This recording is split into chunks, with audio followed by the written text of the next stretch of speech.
आचार्य रजनीश के सुदर्शन, आशुतोष राणा, मुकेश तिवारी, इसके अलावा मध्य प्रदेश के मंत्री भूपेंद्र सिंह, गोपाल भार्गव। आप सोच रहे होंगे अचानक से मैं इन सब लोगों के नाम क्यों ले रहा हूं। इन सब लोगों के नाम लेना जरूरी है क्योंकि आज जिस जगह पर मैं मौजूद हूं वो मध्य प्रदेश का बुंदेलखंड क्षेत्र है।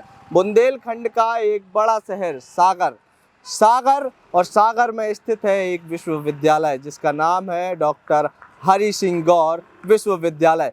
इस विश्वविद्यालय की स्थापना सन 1946 में सर डॉक्टर हरि सिंह गौर के द्वारा की गई थी।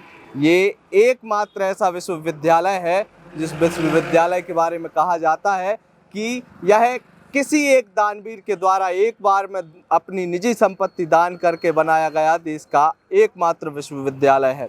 इस विश्वविद्यालय के बारे में कहा जाता है कि मध्य प्रदेश की राजनीति में जो आज सितारे चमक रहे हैं, इससे पहले भी जो राजनीति के सितारे मध्य प्रदेश की भूमि पर जन्मे हैं, उनमें से अधिकांश सितारे इस हरि सिंह गौर विश्वविद्यालय से पड़े हुए हैं।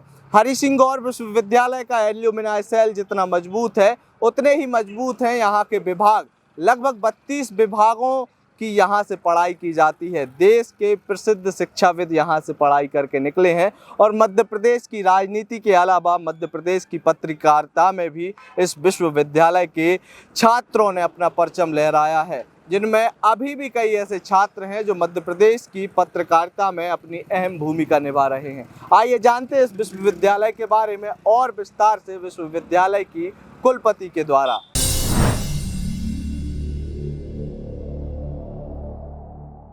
आपको बताते हुए मुझे बहुत हर्ष है कि यह विश्वविद्यालय सन 1946 में स्थापित हुआ था और उस समय ये एक केंद्रीय विश्वविद्यालय नहीं था, ये एक राजकीय विश्वविद्यालय था, एक स्टेट यूनिवर्सिटी थी जिसको डॉक्टर हरि सिंह गौर ने स्थापित किया था। उस समय इसको सागर विश्वविद्यालय के नाम से इसको पुकारा जाता था और ये क्योंकि डॉक्टर हरि सिंह गौर जो एक शिक्षाविद थे, एक समाज सेवी थे, उन्होंने इस विश्वविद्यालय के लिए, मैं अगर शुरू करना चाहूँ कि इसका ओरिजिन कहाँ से हुआ, तो ये उन्हीं की देन थी। और वो एक ऐसे अनुभवी एक शिक्षाविद थे जिन्होंने अपने पूरे जीवन की जमा पूंजी इसी विश्वविद्यालय के लिए लगा दी। और वो समय था 1946 का जब से इस विश्वविद्यालय की नींव रखी गई। डॉक्टर हरि सिंह गौर जो दिल्ली विश्वविद्यालय जैसे विश्वविद्यालय के प्रथम कुलपति बने, उसके बाद वो नागपुर विश्वविद्यालय के कुलपति बने और फिर उन्होंने सोचा वो चाहते तो ये विश्वविद्यालय कहीं पर भी वो स्थापित कर सकते थे, लेकिन उनका जन्म इसी नगरी में हुआ था और उनको वो दिन याद थे जब उन्होंने अपनी स्कूली शिक्षा करने के बाद, क्योंकि यहाँ इस शहर में उच्च शिक्षा नहीं थी, इसीलिए उन्हें ये शहर छोड़ना पड़ा और उच्च शिक्षा के लिए वो बाहर चले गए। जो यहाँ के एलुमनाई भी बहुत ही प्रख्यात एलुमनाई बने। उन्हीं एलुमनाई में से आज हम देख रहे हैं मिनिस्ट्री ऑफ सोशल जस्टिस के जो मंत्री जी हैं वो भी इसी विश्वविद्यालय के छात्र रहे हैं। कई कुलपति यहाँ से निकल गए, कई विदुषी यहाँ से निकल के चले गए और उन्होंने अलग अलग जगह उन्होंने यश कमाया। अगर हम रिसर्च या शोध के क्षेत्र में बात करें तो यहाँ के रिसर्च भी बहुत अच्छा शोध कर रही है और अभी जो स्टैनफोर्ड यूनिवर्सिटी से जो लिस्ट पब्लिश हुई है उसमें से भी करीब दर्जन भर हमारे जो साइंटिस्ट हैं वो टॉप 2% में उनकी पहचान बनी है।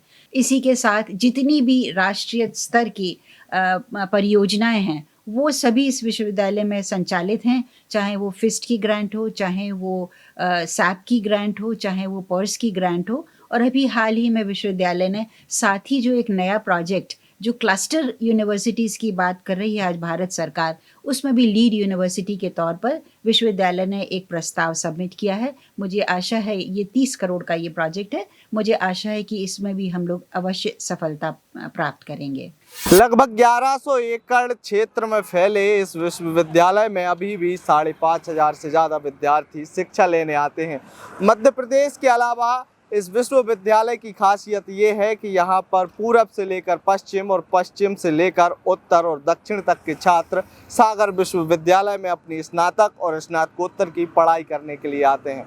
सागर विश्वविद्यालय जब इसकी स्थापना हुई थी उस वक्त यह केंद्रीय विश्वविद्यालय नहीं था, लेकिन साल 2008 में इसे केंद्रीय विश्वविद्यालय की मान्यता दे दी गई, जिसके बाद से इस क्षेत्र के लगभग अधिकांश छात्रों का शिक्षा का प्रमुख केंद्र सागर विश्वविद्यालय बना हुआ है। सागर विश्वविद्यालय का इतिहास और वर्तमान की यह कहानी यदि आपको पसंद आई हो तो आप इसे अपने दोस्तों और रिश्तेदारों के साथ जरूर साझा कीजिए। इसके अलावा आप हमारे YouTube चैनल को सब्सक्राइब करना ना भूलें। आप आयुध को YouTube पर जाकर सब्सक्राइब जरूर कीजिए। इसके अलावा आप हमें Facebook, Twitter और Instagram पर भी फॉलो कर सकते हैं। आपका बहुत बहुत धन्यवाद।